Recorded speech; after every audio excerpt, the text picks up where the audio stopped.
E ben ritrovati amici ed amiche di Una Vita da Lontano live ed in podcast con la solita nuvola di fumo in basso a destra di Piero. Comincia, se ci state guardando in video o avete sentito sicuramente il rumore se ci state ascoltando in podcast, un'altra puntata di Una Vita da Lontano. Io sono Raffaele Labrozzi, come sempre vi ricordo di iscrivervi al nostro canale YouTube, ma di iscrivervi su tutti i nostri podcast, insomma di cliccare sulle campanelle, di condividere, di cliccare sui like e farci sapere insomma cosa pensate di questo podcast e i nostri commenti. E dicevo, insieme a me, che sono Raffaele, Cristiano Ronaldo e Mbappé, giusto in tempo per le partite che stiamo vivendo in questi giorni. Ti stai sbagliando completamente. Io non sono Mbappé, ma al massimo sono Mbappé, come per chi viene dall'Abruzzo sa benissimo che vuol dire non particolarmente sveglio in questo periodo. Ed è esattamente come mi sento, per cui direi che mi descrive ampiamente. Comunque, grazie per la splendida presentazione, che noto come il farla istituzionale ti sia passato dopo solo una puntata, ma almeno per una puntata è durato. E ciancio alle bande, bando alle ciance, palla di Emiliano, presentazione dell'ospite e via verso 1000 nuove storie da raccontare. Salve a tutti, ovunque voi siate, dovunque voi siate e quantunque voi siate, a qualunque orario ci stiate ascoltando nei podcast registrati.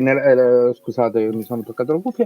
Allora cominciamo. Sono stato distratto da questa cosa. Anch'io volevo dire di essere imbapito, ma Piero mi ha rubato il tempo perché è lui il secondo a parlare, io sono il terzo. Effettivamente devo accettare quello che mi resta. Insomma, io né Cristiano né Ronaldo. Quindi niente, andiamo avanti. Cominciamo col presentarvi la nostra 57esima ospite.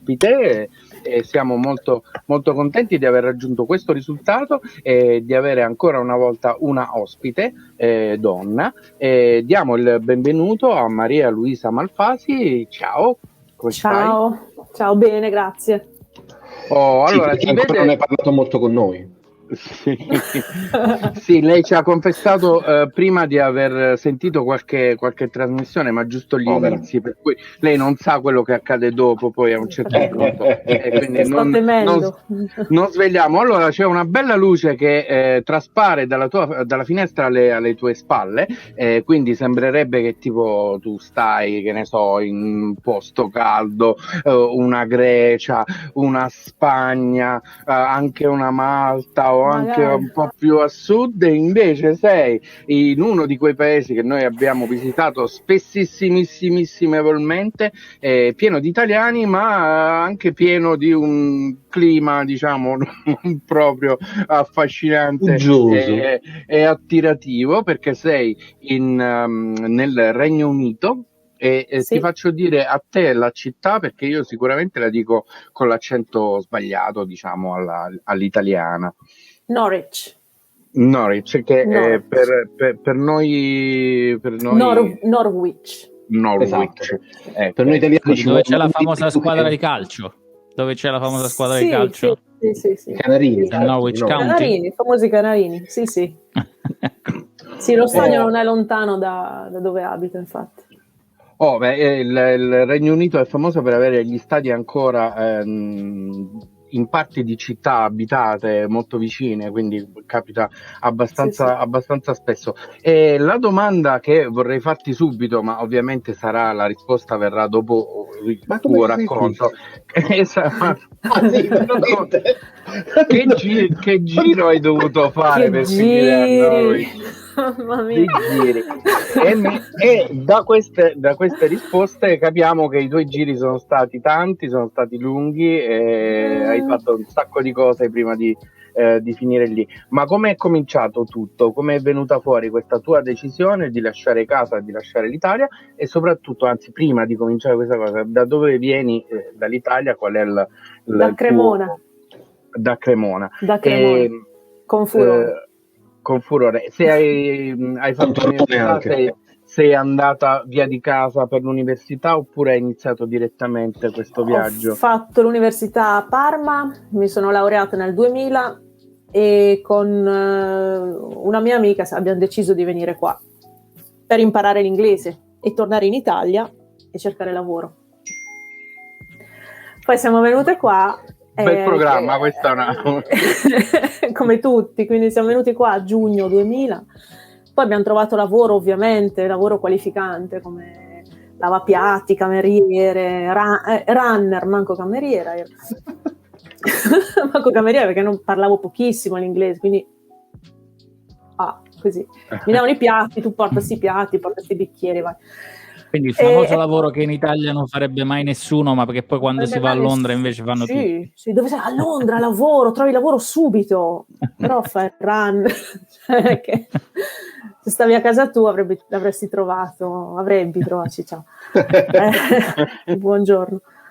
E no, niente, siamo venute qui e poi abbiamo trovato questo lavoro, abbiamo iniziato a guadagnare qualcosa, abbiamo fatto amicizie, abbiamo posticipato, poi lei ha trovato il ragazzo, io man mano ho posticipato il mio rientro e poi alla fine, anche per altri motivi, ho deciso di rimanere. Poi il lavoro è migliorato man mano, ho imparato l'inglese finalmente.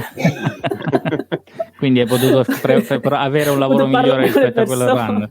Sì.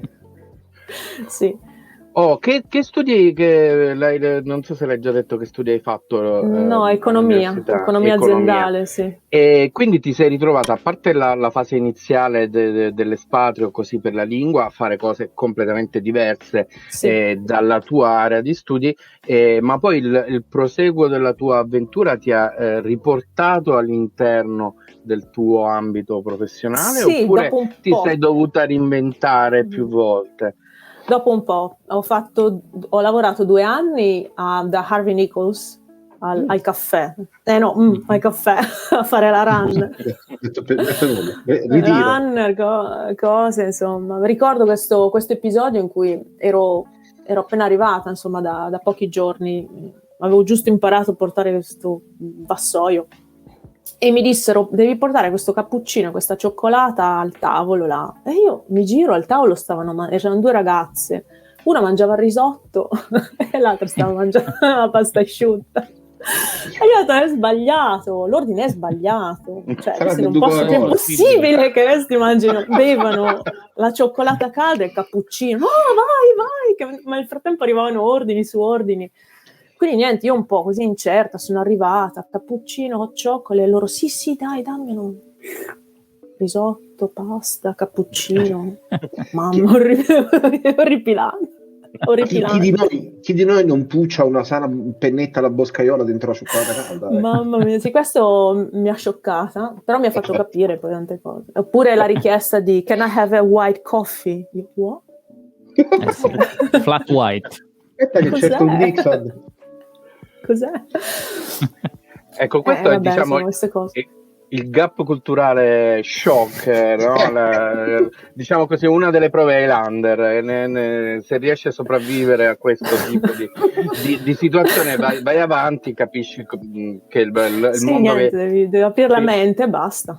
Però ma è il ruolo di noi... in 2 sensi. Scusami, Raffa, vai. No, dicevo, il ruolo di noi ambasciatori del Made in Italy nel mondo, quello di spiegare che certe cose non vanno fatte, come prendere il cappuccino dopo mezzogiorno e soprattutto berlo mentre si mangia la pasta asciutta. Quindi io provo la cioccolata. anche la cioccolata. Provo continuamente questo, insomma, mi dedico a questo esercizio con tutti i parenti di mia moglie, i suoceri, anche i colleghi al lavoro, spiegando che il cappuccino e la cioccolata non vanno. Dicevi, Piero, scusami. No, dicevo che la prova Highlander era anche per le 2 clienti, però, perché in quel caso ne digerirà solo una delle 2, perché, non è che resterà, l'altra ci resta secca probabilmente. 20 anni fa. È sempre questione di abitudine, diciamolo, perché non si può sempre mangiare bene e non tutti hanno, diciamo così, le combinazioni esatte che noi conosciamo come il modo giusto di sorbire determinate cose, come il cappuccino e la pasta, in 2 momenti diversi dello spazio-tempo, preferibilmente. Questo è stato l'inizio, mi immagino, di appunto un allargamento di vedute che hai dovuto fare obbligatoriamente per adattarti alla situazione e cercare di migliorare il tipo di lavoro che facevi e trovare la tua dimensione. Quindi saranno capitate molte volte situazioni in cui ti sei scontrata con cose nuove e diverse. Noi siamo stati spesso in Inghilterra con altri ospiti. Di primo acchitto, in quella prima fase, in quei primi mesi in cui sei andata lì a fare questo primo tentativo, che cosa ti ha colpito di più? Beh, Londra l'ho amata subito. Londra, questa città immensa, questi tutti che hanno una possibilità, persone vestite in maniera stravagante, alti, bassi, grassi, magri, vecchi, brutti, giovani, cioè qualsiasi persona ha la possibilità, non viene giudicata, o comunque non viene giudicata quanto magari viene giudicata in Italia, in un posto piccolo. Certo. Quindi questa cosa mi ha dato molta forza, mi ha fatto sentire meglio con me stessa e mi è piaciuta tantissimo. Infatti questo è uno dei motivi per cui non sono poi rientrata subito in Italia, per cui sono ancora qua al momento. Ancora lì. Ancora lì per poco, aspetta.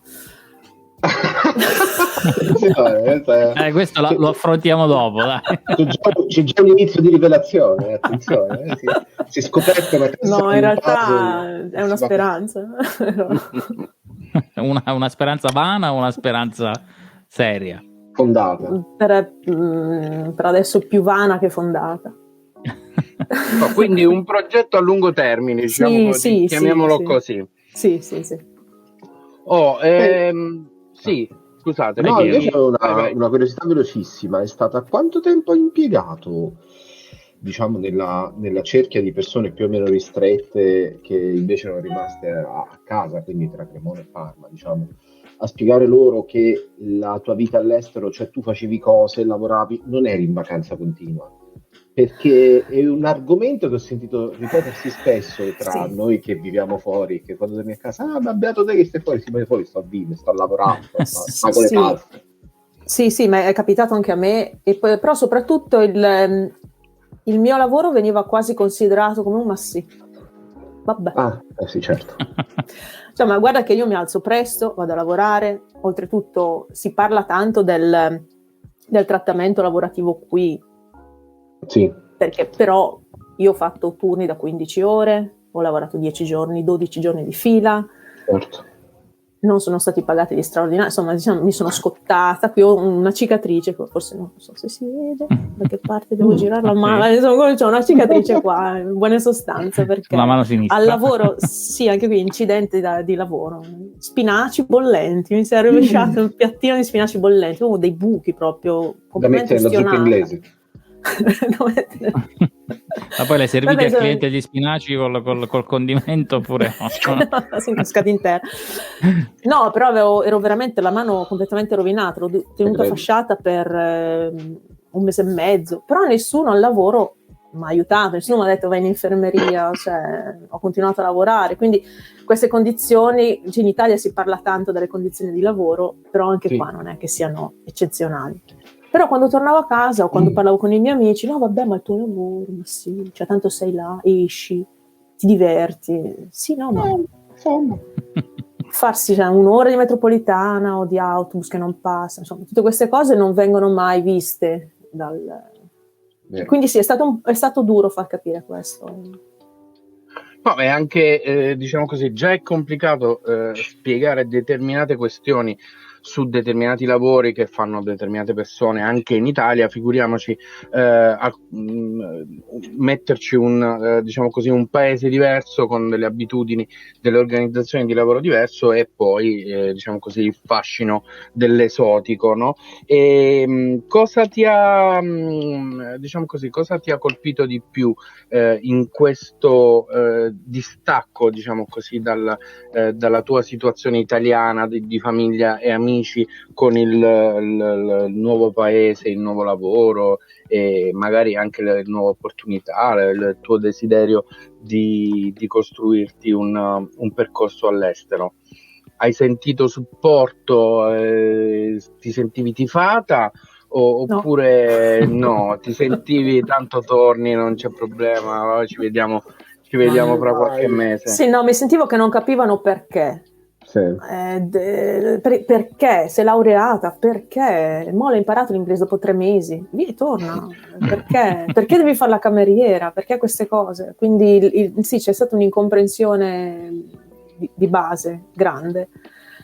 E poi una cosa che è successa subito dopo pochi mesi, cioè la mia vita con i miei amici in Italia era così, parallela, comunque eravamo uniti. Però poi da quando sono andata all'estero la mia ha cominciato a prendere una certa piega, ho cominciato a conoscere altre persone, ad aprire la mente. Ogni volta che tornavo in Italia loro erano ancora qua. E all'inizio mi ha colpito questa cosa, perché era come se io non riuscissi più poi a capirli o ad accettare, non so, certe dinamiche. Non mi sentivo superiore, mi sentivo come aver preso una piega diversa, aver iniziato una vita diversa. È stato un po' difficile quello.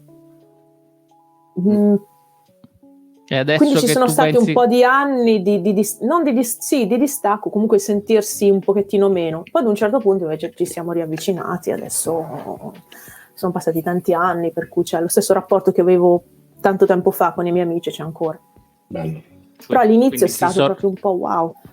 Aspetta. E dopo è cambiata perché hai cominciato tu a capire perché le persone che rimangono poi non si muovono tanto mentalmente, o perché loro si sono un po'... perché sei diventata più accomodante tu, perché sei maturata, sei diventata più matura e con più, diciamo... Tutte e due le cose, ma anche perché dopo un po' di anni ho iniziato a riapprezzare l'Italia. Sì. Quindi mentre all'inizio, no, tutto schifo l'Italia, no, tutto male, tutto brutto, è tutto bello là, anche con cappuccini e cioccolato.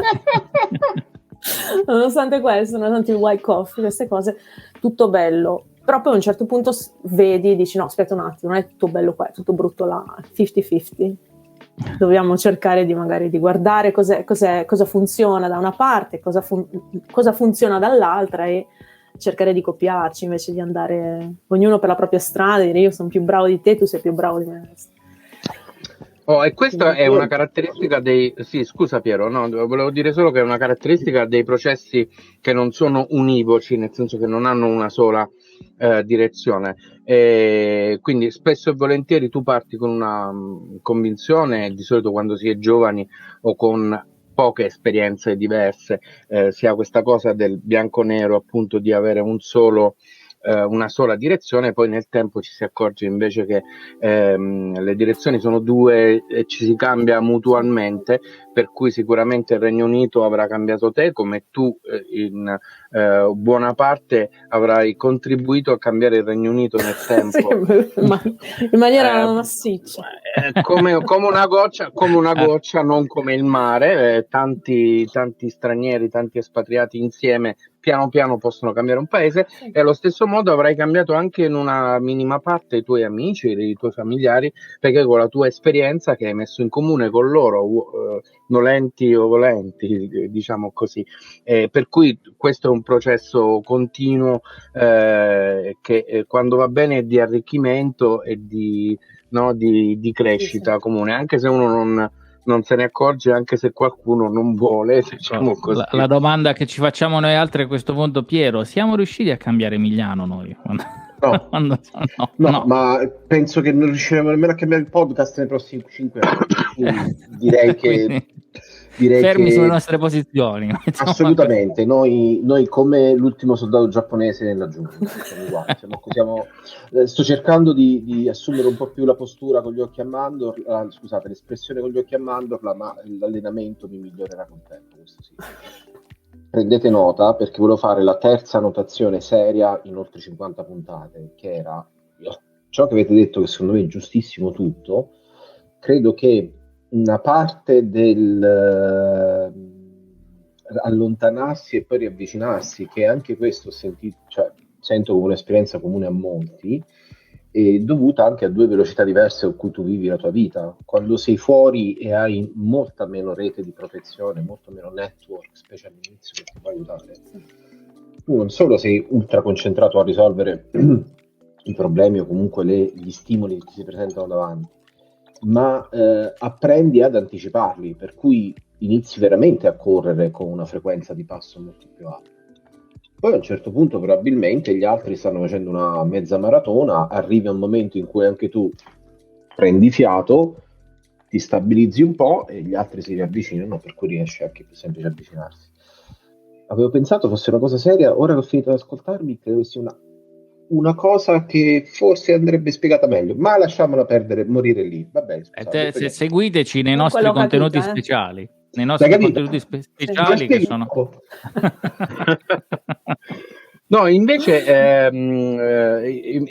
ribattiamo su Norwich. Come ci sei finita lì? Perché diciamo così, quasi tutti gli espatriati, chi va per lingua, chi va per una prima esperienza, un Erasmus eccetera, va a finire o a Londra, quasi tutti, e quasi poi tutti.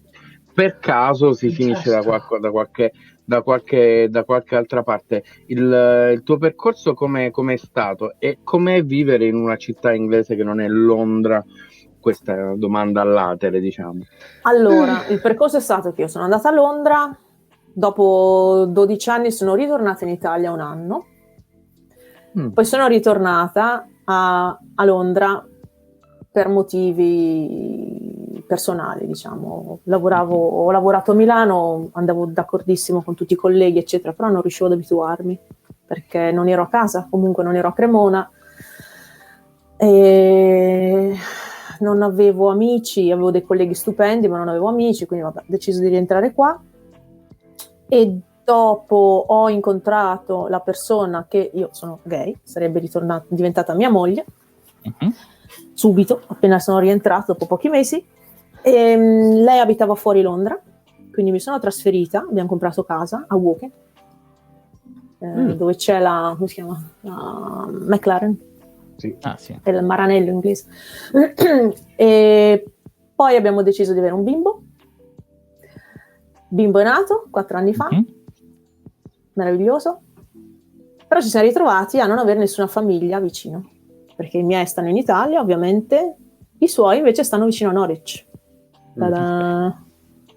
Quindi vuoi perché ovviamente ci serviva una famiglia vicino, nonni che dassero una mano, il bimbo così cresce anche con un network familiare, certo. Vuoi perché qui la vita costa molto meno, quindi siamo riusciti a comprare una casa molto più grande di quella che avevamo prima, pagata anche pure di meno, e vuoi perché comunque Norwich è una città molto bella, è un po' una Bologna anche come dimensioni, è molto bello, un centro cittadino veramente incantevole. Ci sono un sacco di negozi e di ristoranti autentici, nel senso che non fanno parte di catene, classiche catene. È molto molto bella veramente, e poi è una città molto aperta, ci sono stranieri, ci sono dei locali gay che non frequento perché non esco da con i figli purtroppo non si esce, a parte la pandemia, ma in generale si esce poco. Canzoni ascolti, baby shark basta, welcome to the club. Mamma mia, però vabbè, comunque a parte quello, una città universitaria, quindi si sta bene. Bello. Quindi questo è stato il percorso. Comunque sì, no regrets per quello, assolutamente. Okay. E quindi c'è...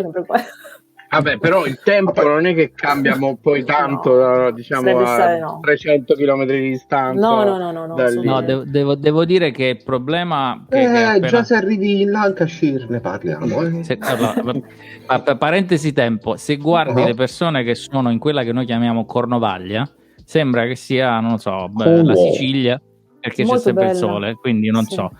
Chiudo parentesi sul tempo, parlando invece della famiglia, del fatto di avere un network che ti aiuta, Io fortunatamente ho un network qui, perché la famiglia di mia moglie è di non è un qui, network, quindi, mezza Irlanda è diverso. poi se no loro sono tanti,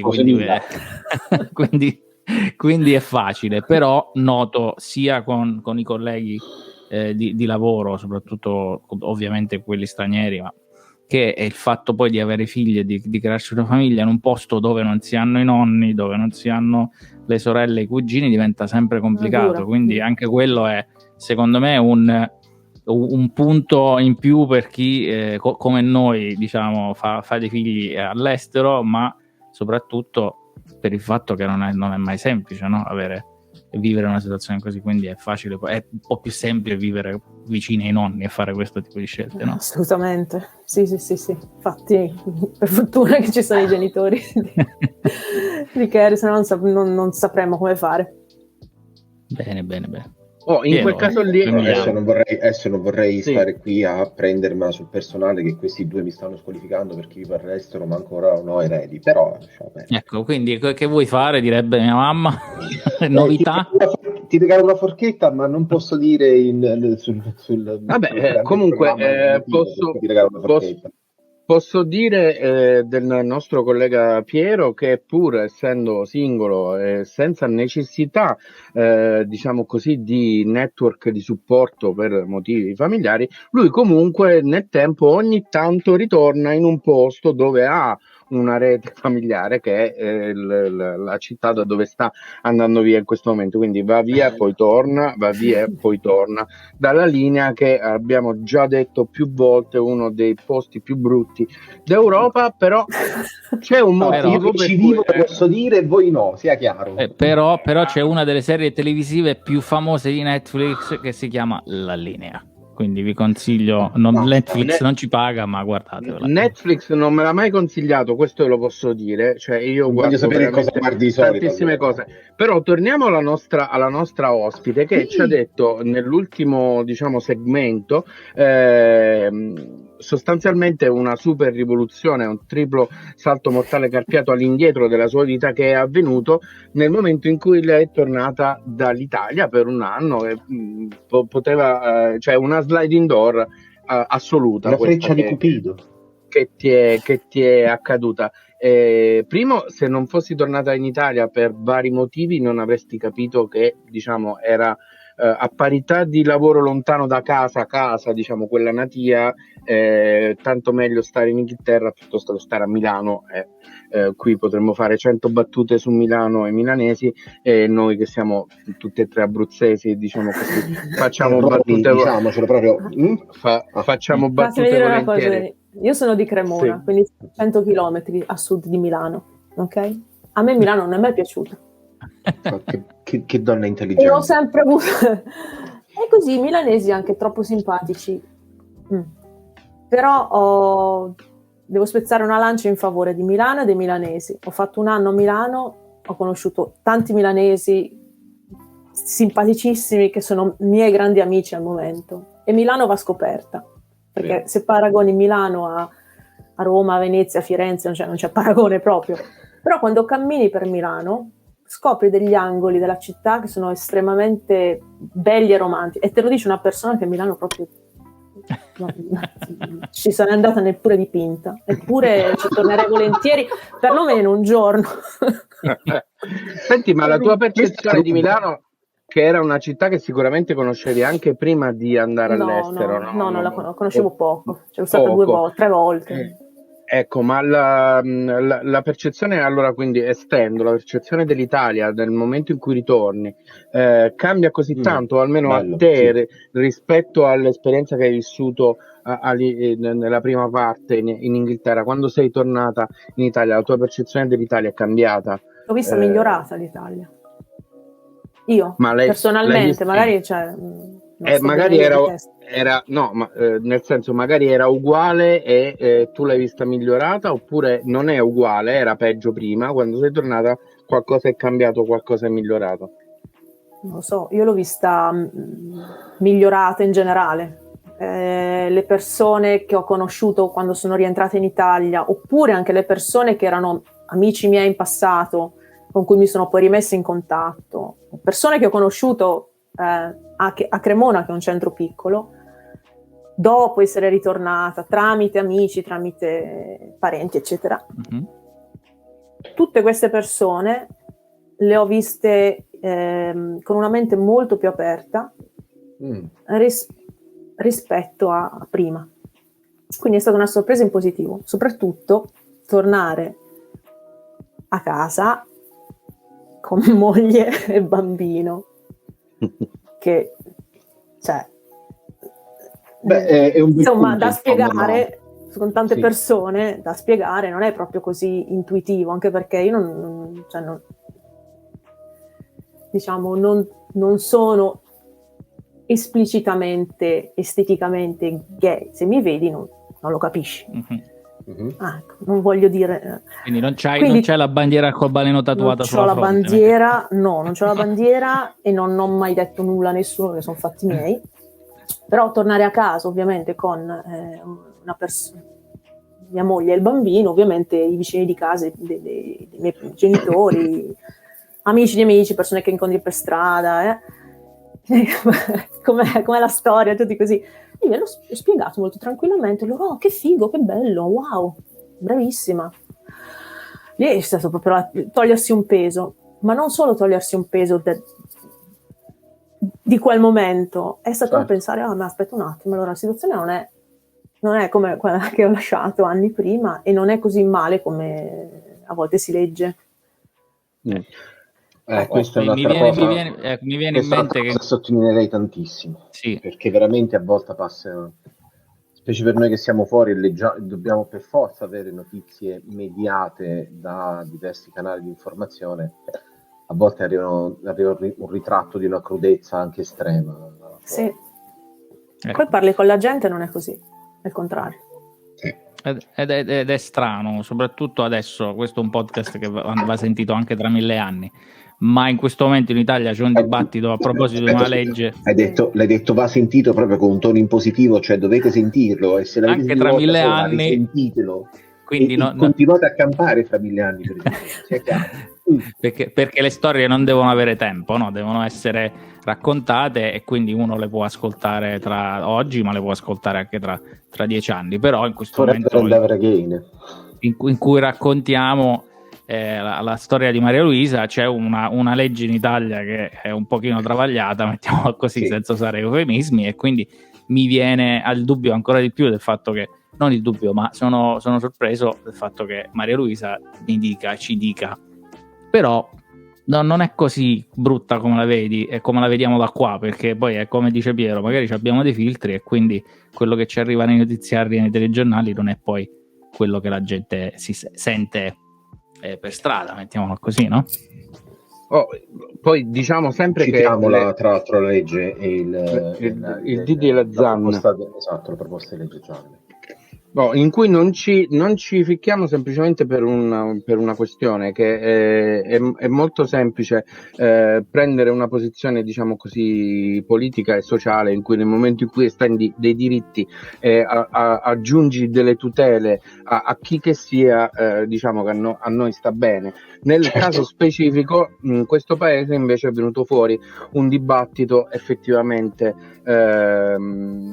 grosso, con un polverone, con una situazione che dimostra, diciamo così, quanto ancora sia variegata la situazione politica italiana, senza andarci tediosamente a inserire nel dibattito. Però quello che volevo dire era semplicemente anche questo, che le singole persone, quindi i singoli individui, possono avere come storia personale delle cose che gli sono successe o che hanno visto, che hanno vissuto, che possono essere molto diverse da quelle, chiamiamole, di una media complessiva, per cui effettivamente nel tempo anche questa percezione di come il paese cambia è diverso da ognuno di noi, per cui se uno fa attenzione diciamo così, semplicemente alla cronaca nera, quotidianamente non ti fa pensare che siamo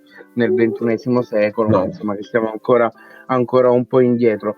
Però questa cosa della differenza di percezione è molto interessantissima nel momento in cui tu sei tornata in Italia e ti sei portata la tua famiglia per farla conoscere e non ti sei, diciamo così, posta il problema di come vivere questo, diciamo così, questa fase di ritorno a casa. E il fattore della percezione è assolutamente importante anche nel raccontare le storie degli espatriati, per cui tutto questo sproloquio che ho fatto Per semplicemente fare quale domanda? no, per fare una considerazione. Io ho fatto varie considerazioni, quindi Maria Luisa, se non sei d'accordo o se hai qualcosa da aggiungere a tutto quello che ho detto finora, intanto fallo assolutamente. E poi Raffaele mi ha quasi... Tu vuoi incazzare, fallo. No, mi ha quasi fatto dimenticare la cosa la cosa che volevo dire, per cui intanto andiamo avanti così. No, ok, allora torniamo invece al lavoro che fai adesso, insomma, come il fatto che tu adesso mi stia raccontando, vabbè, forse torno in Italia, insomma, è figlio del fatto che come tutti noi adesso lavoriamo tutti da casa e quindi a un certo punto il nostro datore di lavoro ci ha detto: ma guarda, se vuoi lavora, non il mio, però insomma sta lavorando dove vuoi tu. Sì, mi ha chiesto di spostarmi di paese, quindi figurati, durante la pandemia, niente di E che. soprattutto se lo possiamo raccontare che tipo di lavoro fai e come sei arrivato a fare il lavoro che fai adesso. Allora, lavoro nel settore del gaming online da più di 10 anni ormai. Mi occupo di vendite e ho cambiato lavoro a settembre. Prima lavoravo per una compagnia che aveva la sede a Londra, quindi dovevo farmi da qua a Londra 2 volte a settimana, le traversate, molto costoso, molto costoso. 3 ore di treno, no, erano 2 ore di treno, dovevo prendere il taxi, il treno, la metropolitana, pezzo a piedi, cioè ci mettevo 3 ore e mezza da casa al lavoro. Arrivavo che mi sembrava già di aver... invece iniziava la giornata, hai capito? Io ero pronta ad andare a letto. No, poi ho cambiato lavoro, per fortuna, a parte il Covid, questo nuovo lavoro ha la sede in un altro paese, per cui posso lavorare da casa. E sarebbe bello potermi trasferire in Italia, però non è possibile perché poi il bimbo inizia a scuola a settembre, per cui al momento non è possibile. Il mio desiderio di tornare in Italia è anche dato dal fatto che ovviamente col Covid è da 1 anno che non scendo. Certo. Quindi insomma, ho voglia di vedere la mia famiglia. Poi... Una cosa, come si chiama il tuo bimbo, se te lo posso chiedere? Jack. Ah, ok, perfetto. Jack. Hai già iniziato a provare a inculcare il bilinguismo, visto che hai detto che Sì, dall'inizio.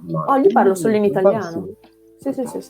E lui capisce tutto, parla, dice anche diverse parole, capisce tutto, proprio tutto. Che invidia. Tua moglie è inglese? Essere... Tua moglie è inglese? Sì. Ah, okay. Sì. E lui traduce. Ok. Lui traduce quando dico qualcosa a lui velocemente, quindi lei non capisce. Cosa ha detto, mamma? Lui traduce perfettamente. Un grande. Che meraviglia! Il piccolo Google Translate. E non è possibile pensare magari con i giusti tempi di sfruttare in futuro, che so, la sua pausa scolastica per passare, se non proprio metà a metà, almeno un periodo... Sì. Appena ci liberiamo dal Covid, insomma, spero che ci libereremo. Prima o poi. Sicuramente passeremo più tempo possibile in Italia, quindi faremo un po' avanti e indietro. Io noto che diciamo così, la pandemia ti ha impedito di ricaricarti le batterie almeno una volta l'anno di un po' d'Italia, non solo di sole, ma di tutto quello che ne consegue, di famiglia, di casa, di cose note e cose appunto note, ma che uno guarda quando ritorna con un occhio diverso, che è quello che accade spesso anche con i 2 soci, in questo momento sono sopra e sotto. Vorrei sottolineare una cosa che è successa poco prima della pandemia, qualche mese, l'estate prima della pandemia, Piero è tornato e assolutamente siamo dovuti andare a mangiare in un posto dove non andavamo di 10 anni, 15 anni fa, 20 anni fa, proprio un posto della memoria, Amarcord. Sì, una delusione tremenda. Del ricordo, e ci ha dato ma era quella pizzeria famosa dove la signora spruzzava il vetril sulla pizza dall'interno quella purtroppo dell'espositore? Quella famiglia purtroppo oramai è nel mondo dei più, io la rimpiango tantissimo. Ok. C'è un'impalcatura da 20 anni in quel posto lì. È un ristorante ed è stata una delusione fortissima, non solo per Piero, che ci tornava, e avevamo organizzato questa cosa per telefono facendo intervenire altre persone e siamo arrivati lì, è una cosa che è stata pesante. Quindi questa cosa anche un po' della nostalgia è una componente importante dei ritorni. Mi ha anche risposto male su TripAdvisor. Vedi, quindi proprio sotto una recensione negativa, no? Certo, ho capito, il minimo, te lo meriti. Peggio di così. È una bellissima domanda, ma sono rimasto sono no, la domanda in realtà è questa: la nostalgia, spesso e volentieri, appunto, il fatto di tornare abbastanza spesso in Italia a casa ti permette così di tornare poi a casa tua, che è lì a Norwich, con tua moglie e tuo figlio, è innegabile, però ti permette di tornare con un po' di calore in più, con una rilassatezza, e ogni tanto però la nostalgia, quando si ritorna, può fare dei brutti scherzi. In questi anni ti è capitato, hai avuto delle delusioni dall'Italia, tornando per appunto una vacanza o per semplicemente ricaricare le batterie? No, ogni volta che torno sto benone. Ogni volta che torno a casa sto veramente bene, vedo tutti. È un po' stressante perché dipende quanto stai una settimana, il lunedì devi vedere questo, il martedì, il mercoledì lo zio alle 16:30, certo. Prendi la macchina, torna 18, cioè un po' stressante, però no, ci sto bene. No, delusioni non ne ho avute. Mi fa piacere. Soprattutto Emiliano è abituato, quando mi dice: ma che stai facendo tu oggi? Sono alla 7ª stazione della Via Crucis. Sto visitando il parente, l'amico, con lo schedule super fitto. E dice, che poi sei tornato, vieni a trovarmi. Certo, caffè, fetta di torta, cioè al sesto parente che vedi in un giorno, cioè 8 caffè, così no. E poi dice venite voi a trovare me, io mi sono appena fatta, cioè è da un anno tipo che viaggio, aerei, cose, treni, autobus, torno, aereo, poi devo prendere la macchina e venirti a trovare, vieni a trovarmi, tu, no, vieni qua che ti faccio da mangiare, porco cane. Come dire di no a mangiare?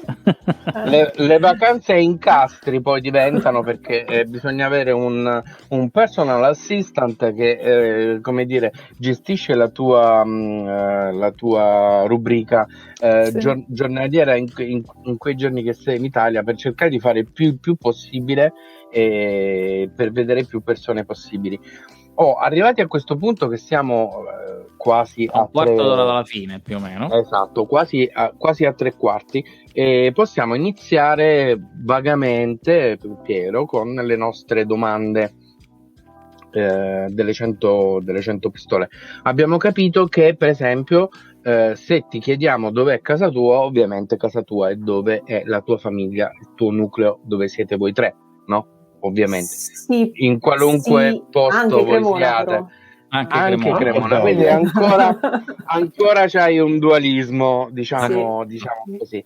E abbiamo capito che se oggi ti chiediamo se nel futuro tu magari non escludi di tornare in Italia, tu in questo momento ci dici. Perché la fai così soft? La domanda era ben diversa quando la scrissi. No, ce l'ha già detto, quindi tornerai? Cioè, proprio, oddio, che mi ha chiesto? Tornerai? Dai, diciamo di sì.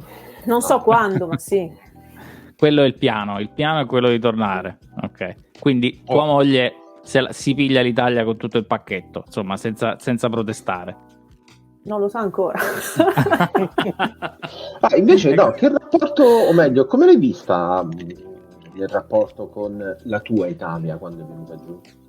Le piace molto l'Italia, le piace molto. Poi allora, l'ho portata un po' in giro, ma non quanto avrei voluto. Certo. Siamo stati a Roma, Venezia, eccetera. Purtroppo 3 anni fa è mancata mia mamma, per cui insomma, quell'estate è stata un po' tribolata. Certo.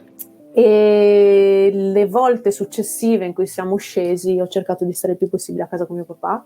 Certo. Quindi insomma non è che si poteva viaggiare tanto così con leggerezza. Andiamo in Italia, alla fine andiamo che so, a Pompei e poi prendiamo il treno, poi andiamo di qua. No, si andava a Cremona, si cercava un po' di stare con la famiglia. Quindi diciamo che gli ultimi 3 anni non sono state proprio delle vacanze meravigliose, però le piace molto venire in Italia, le incanta tutto quanto.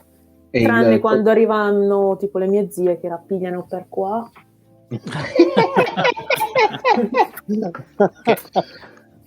Che quindi le zie sono terrone come noi, perché a Cremona una roba del genere non te l'aspetteremo. Siamo super terroni a Cremona, perché non ve l'aspettate. No, perché ci sono stato veramente 30 anni fa.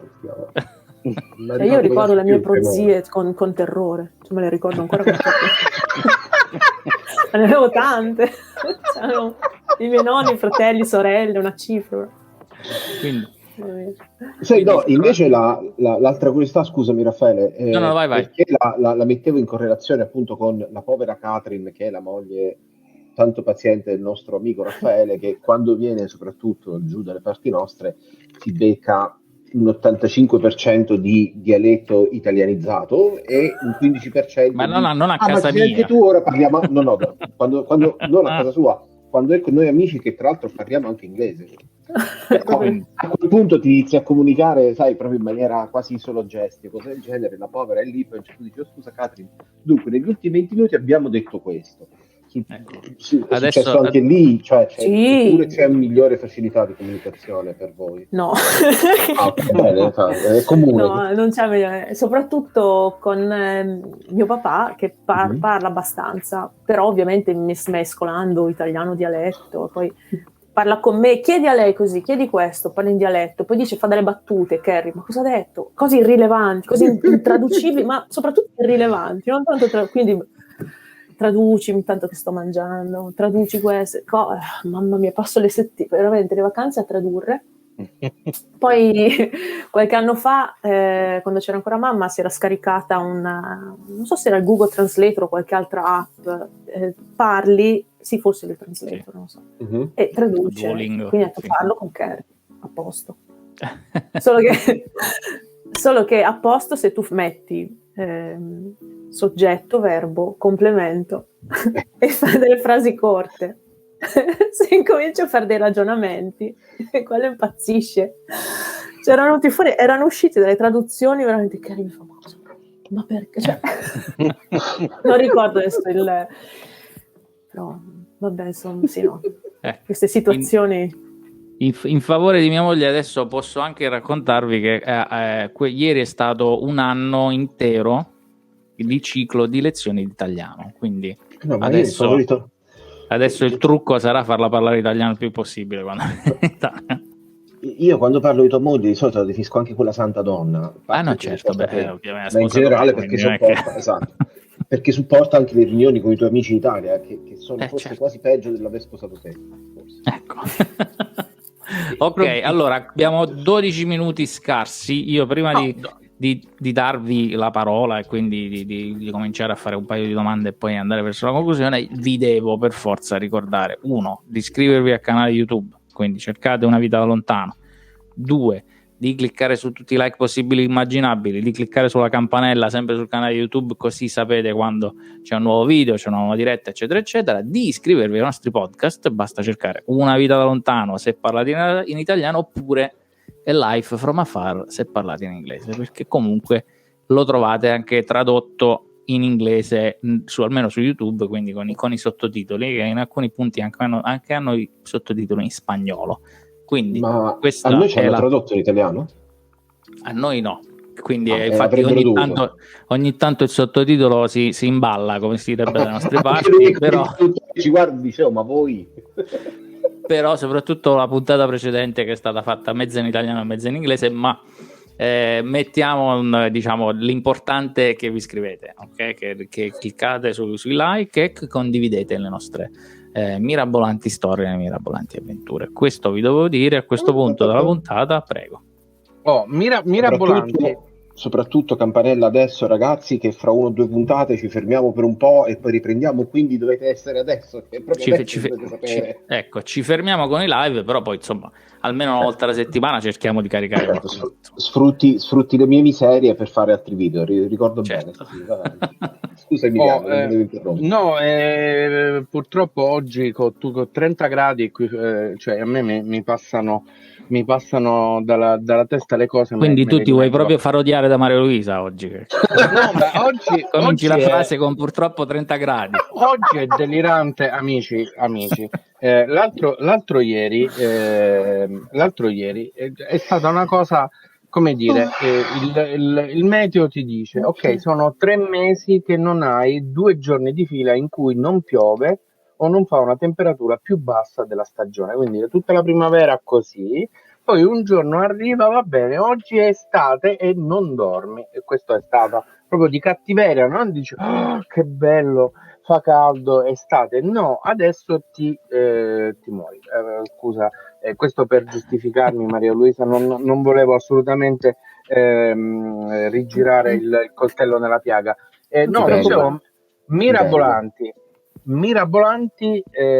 avventure, nel senso che ogni espatriato, pur facendo lo stesso percorso di qualcun altro, ma la sua storia, essendo personale, essendo singola, è assolutamente unica come la tua, in cui hai cominciato come tantissimi altri di andare a fare un'esperienza così per imparare la lingua qualche mese e poi di riffo di raffa, di andata e di ritorno, sono 20 anni che sei nel Regno Unito, ci hai costruito una famiglia, ci hai costruito dalla tua carriera anche la tua storia. Ovviamente quando sei partita non pensavi assolutamente che poteva finire in questo modo, non lo hai cercato e non te lo immaginavi. E nel tempo, quando è stato il momento in cui tu hai capito che la tua vita era lì, che ormai diciamo così il tuo posto era quello, è avvenuto come un click o gradualmente? Te ne sei accorta oppure no? No, gradualmente, non è avvenuto con un click, gradualmente, perché poi cambi lavoro, ti fai più amici, cambi casa, man mano migliori un pochino, non c'è un miglioramento da un giorno all'altro, è un miglioramento costante, lento, molto lento, però ti abitui, stai bene e alla fine passano 10-15 anni e non te ne accorgi. Vero. Quanto è vero. E allora a questo punto vado con l'altra, che è quella che chiamiamo la coperta di Linus, ovvero che non è la coperta di lino, ricordiamo. Sì, esatto. Ho visto Barbara qualche minuto fa, perché la devi trattare male, povera donna? Io non volevo citare Barbara, se conoscessi il marito, poverino. Se conoscessi il marito. Quindi, vabbè, dicevamo, no, appunto, con la coperta di Linus, c'è qualcosa che dal primo momento comunque ti sei portata dietro, che possa essere sia materiale come no, come anche un ricordo, insomma qualcosa che hai portato dall'inizio, dall'Italia, e che guardandoti indietro adesso ti accorgi di non aver mai lasciato indietro? Amore per l'Italia. Bello. E a questo punto ti faccio anche la domanda al riverso. Mm-hmm. No, aspetta, Piero, prima, scusa, tu non te le dimentichi le domande, che è una cosa molto pratica poi da portarsi, perché uno non deve spostare valigie, non deve spedire pacchi, non deve chiedere agli amici di tenerli in un magazzino per qualche tempo e poi di di farseli spedire, come accade a qualcuno che A chi ti noi riferisci, scusa? conosciamo. Ma a nessuno, Ok. a qualcuno che conosciamo così di vista. E quindi Piero puoi continuare, scusa l'interruzione. No, certo, pure. Dicevo prima invece, Pivello per i 30 gradi, perché dopo un anno e mezzo a Monterrey, i 30 gradi per te sembrerebbero il clima ideale per andare a sciare. Detto questo, la domanda riversa invece è: cosa pensi ti sia rimasto attaccato della cultura nella quale alla fine ti sei immerso andando via dall'Italia? Cosa pensi di aver fatto In tu? Inghilterra? Sì, certo. Cosa mi è rimasto attaccato? Scusa, In che cosa sei più diventata inglese? Mettiamola così. in che cosa? Sì.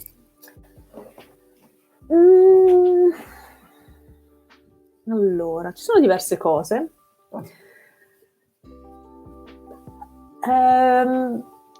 Lavorativamente parlando, non mi perdo troppo in fronzoli, come a volte mi è capitato di vedere persone italiane che non hanno mai lavorato all'estero, che non hanno mai lavorato con stranieri. Si fanno questi meeting lunghissimi, non si decide nulla, non si arriva mai a nulla, non si litiga, si fa... Qua invece si va bullet point, ognuno porta la propria idea, tutti quanti se ne discute, il meeting dura un'ora, finisce dopo un'ora, si prende una decisione e si va avanti. Questa cosa dell'Inghilterra secondo me è meravigliosa, litigano molto meno, guardano veramente qual è il bene comune, poi non è detto che la decisione che prendono riguarda il bene comune, sia quella giusta, però loro pensano che lo sia. Però vanno d'accordo, sono meno litigiosi, sono meno polemici, quindi questa cosa mi piace molto e cerco di farla mia il più possibile, anche se non ci riesco sempre, però cerco di farla mia. Un'altra cosa è il cercare, nonostante io mi lamento costantemente del tempo, eccetera, il cercare di fare comunque cose nonostante piova, nonostante ci sia brutto tempo. In Italia piove, non esco, perché siamo abituati in un'altra maniera.